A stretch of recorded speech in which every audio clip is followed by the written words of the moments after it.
Alright. What do we got? Hard solos? Hard solo, yeah. Bitter beer? Bad day to be a bitter beer. Bad day to be a fucking hard solo. Congrats, brother. Cheers, bro.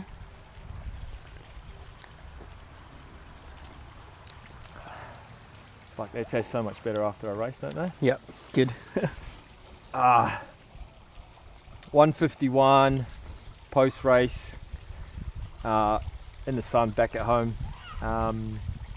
SUB90 was on the cards. Got the bro Christian now. How long have you been with distance now?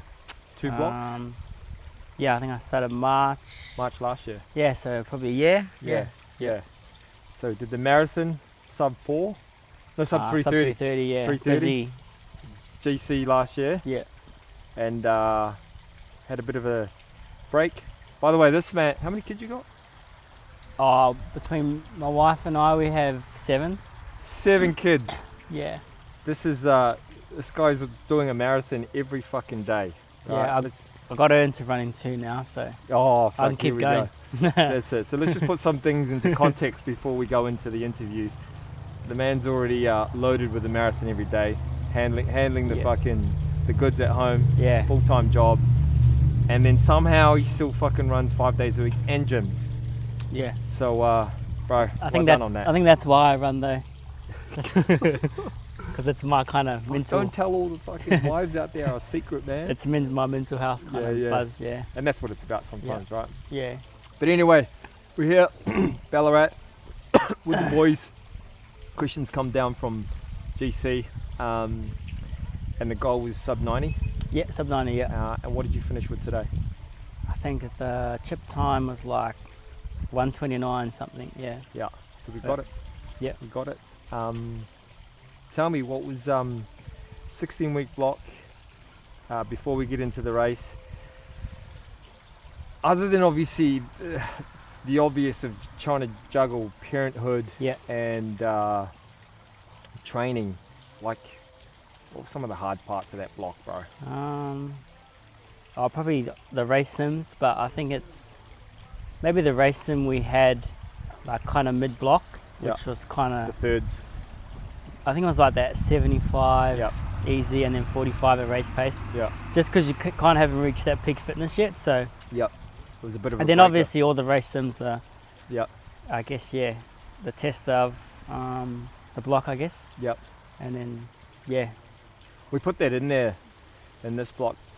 I think probably more so just so you know what you had to work on. Yeah. You know, like generally it's that session it was a lot harder. I mean, it's generally a session that you do kind of when you peak. Yeah. But it definitely tested where everyone was at. Yeah. And it was a great way to kind of work on that, right, and go, fuck, this is where the benchmark is. What do I need to focus on? Yeah.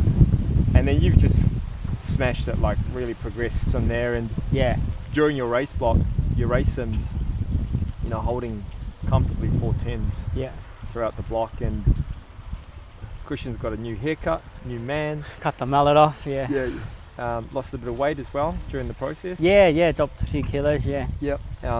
Still looking good, still holding the mass, leaned up. I hope so. Yeah. But look, what was other than obviously nailing some of your sims, like what were the parts that you enjoyed? Give us some fucking insights. I'll probably just obviously trust the process, just trusting the process, you know, going out, doing your 5 runs or whatever. I think when you hit me up about a 16-week block, I was kind of like, start Jan 5th, I was like, nah. But then now that I'm here now and done the race, I'm happy that we done a 16-week block, because I come into this race confident. I think if we done 12, I probably wouldn't be as confident, I guess. Yeah. But I know I just enjoyed the whole thing. No injuries, lost a bit of weight, so the block overall is good. Yeah, you've had it pretty much. You've come away unscathed. You know, like you can do a block and be pretty banged up. Yeah. As everyone's probably experienced to some degree at some time, but you've probably come away fairly unscathed. And do you think that's put it down to like sleeping well, being better with your nutrition? Like, what are some things that you've kind of done better for this? My sleep's always trash because I got kids. But yeah, but the other things I can control, like eating good, strength training, keeping that consistent has really helped. Like my legs just feel good, no injuries or anything like that. And yeah, I think push probably the fittest I've been, and with no injuries. I think it's because I was obviously nutrition and maybe strength training as well. Yeah, for sure. Yeah, very important, right? Yeah. Fast forward, let's go to today, man. Like, so you and wifey and the little one come down for the trip. Tell me, what were the fucking race day, pre-race day vibes for you in your head? Like, you coming in confident, just what was your mindset? I was coming in confident off the race sims because I was hitting my pace in the race, the last couple of race sims, so I was confident. And I think I came in with a lot of confidence compared to my last block. I struggled on my race sims towards the end, so I don't know, it felt different this time. I felt a bit more confident. Do you think it was just maybe because of your consistency, like in your block, especially towards the back end, you might have missed maybe one session, or you didn't miss it, you just transferred it?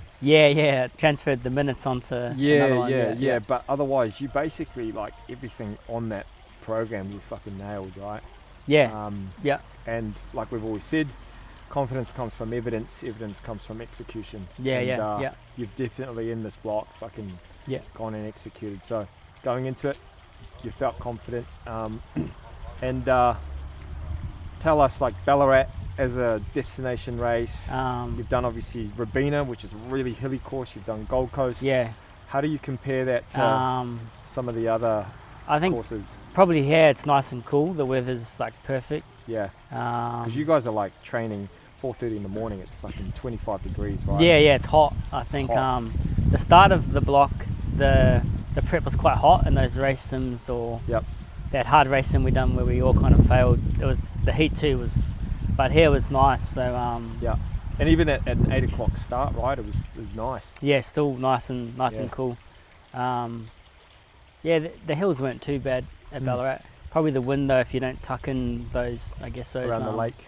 Around that lake there, if you try and find a group and just stay in the middle, that helps as well. But overall, it's a great track, beautiful place. And that last 5Ks, because you guys, obviously, I was part of the pacing. I was part of the group that was getting the SUB90s, trying to get you guys in. You and Izzy were definitely looking strong at the start, and eventually you guys pushed on. It was great to see. Tell me, when it got to kind of, I guess, the real work around that, I'd say 14Ks onwards. How was it like, having a big, and it gets hard. There's no fucking denying it gets hard. Gets harder as you go. What was the fucking mindset for you, and what were the things you had to kind of think about to get you through it? I think for me it got hard around 11, 12. I got a stitch, and then it kind of, I slowed a bit just to try and get over that. I think I took in a gel and a whole cup of water, and probably didn't sit well with my stomach, so too fast. And so I kind of chilled, and then once I got to about 15, that was where I originally wanted to kick. Like hold 14 and then kick, but because I wasn't feeling it, I thought it would just be better to maintain around 4:15, and then if I can push under that, push under. But definitely that last 6K, I think you're kind of nearly there, so you just I guess I didn't feel great, but I just thought you're nearly there, push yourself, and then the stitch kind of just went. And then I was able to kind of power through to last 2Ks to finish. How'd you find that downhill? In the last two and a bit Ks? I found that good because I picked it up. And then there was like a little uphill as well. I thought that was the finish. So I was gassing it, I think 350 something, and then I didn't realize we're going up. I was like, oh, damn it! But then I thought, oh shit, just power through that too. But I think the last couple of Ks you're nearly there. So just, I guess, emptying the tank. I guess so overall it was a good race. Wasn't perfect, but it's out of your control really, those things. So it never is generally perfect. Yeah, right. 100%. And was that your second or second half? Second half. Yeah, second. The first one was the GC50. GC50. Yeah. Were No, we didn't do that block together. Did Yeah, we? Oh, we did this, right? October race, that's right. yeah. Yes, After Busy. Yeah. And I think around a 137 maybe. 137. So today, Yeah. 8-minute PB. Yeah. Got that sub-90. Yeah. This is like, man, this is the fittest I've ever seen you. Yeah. You're definitely taken on some of the learnings. Yeah. From the previous, and fucking smashed it, bro. Well deserved. Thanks, bro. Thank you. Well deserved. And what's the? I mean, it's fucking hard to maybe even think about it now, but you know, your hometown, Gold Coast. Yeah. Is that you? 10 weeks. Good track. Good track. Oh, obviously, I'd love sub 3, but anything close to that, yeah. 305, sub 305, whatever. But yeah, full. Full. Just probably push training block, see how I feel. But yeah. Give it a nudge. Yeah, maybe. Give it a crack. Give it a try, but yeah, I think the marathon's a different beast, so that's what you have to realise. Well, I had to realise last year. Yeah. Going out hot and then dying that last. It was even before 30. I struggled. So yeah. Yeah.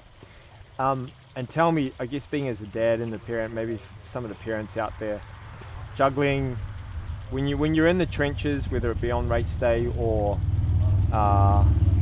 during the week when you're working. Yeah. What's something that fucking gets you through the week or gets you through those challenges? Like, what do you think? Like, what goes on?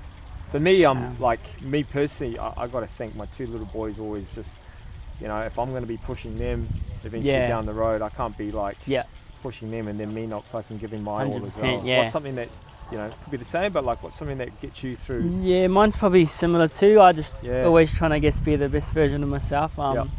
And I guess since taking up running, I've really enjoyed it, and it's kind of my little thing now, whereas you can still have be a parent and do that stuff. You just kind of run around your schedule, I guess. Yeah. So for me, early mornings when the kids are sleeping or whatever, that just works. You make it work. And so I guess similar to you too, I want to be able to see my kids grow and be healthy and fit myself. You know. You can't have them fucking running rings around your way. Yeah, exactly. Yeah. Well, bro, super fucking proud. Another block in the bag. Any last messages for anyone who might be, wanting to start or thinking, fuck, man, I want to give it a crack? What's something that you would maybe say just to give them that little push? I think, just get out there and have a crack. Doesn't matter your pace, your time, all that kind of stuff. Just go out and have a go, and then over time you'll just kind of get, where it's come from when we started to now. Yeah. Just doing the same thing every day and trusting the process, and it just works. And then if you want to race, get a coach. That helps as well. Oh fuck. Oh man. Well, you still got to go and do the work, right? Yeah. That's 100%. the thing. Is like you still are the person that's got to go and do the work and make it work around you. So, brother, appreciate everything. Thank you. Another block in. Looking forward to seeing how GC goes. And excited. Yeah, hopefully we can have another fucking chat, and it's another Good fucking chat. a good one.